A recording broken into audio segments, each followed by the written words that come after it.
Hey guys, this is Mr. Blue bringing you the introduction to Guild Wars PvP. This is geared primarily towards people who have never played Guild Wars before, or have played Guild Wars but are not familiar with the PvP aspects of the game.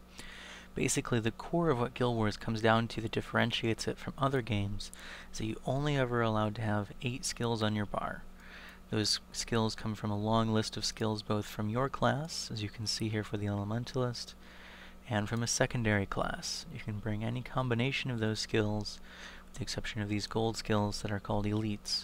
You can only have one of those from any of your selected classes. PvP in particular, what I'm going to be primarily focusing on here is guild versus guild, or what we call GVG.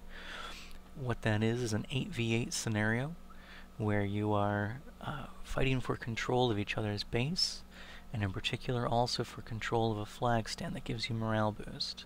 I'll come to what morale boost does here in a minute. What you see on my bar right now, if you look down here, you don't need to know the specifics of these skills, but this is an Elementalist bar that's fairly common in GVG right now.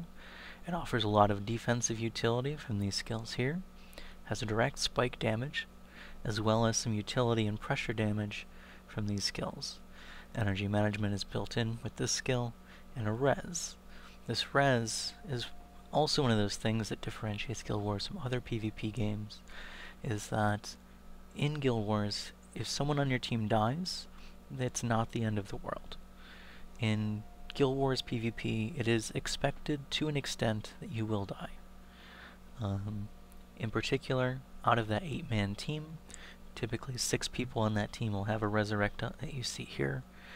Now, what's interesting about that is you might be able to read in that description. You can only use this once per battle.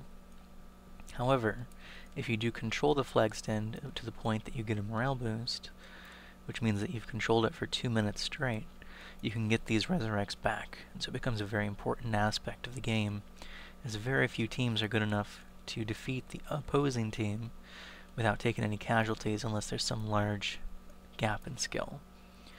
What we're going to see when we go into the next video are the specifics of Guild vs. Guild, as well as how to think competitively about PvP while you're in Guild Wars, and some of the important aspects that apply not only to this game, but to other games as well.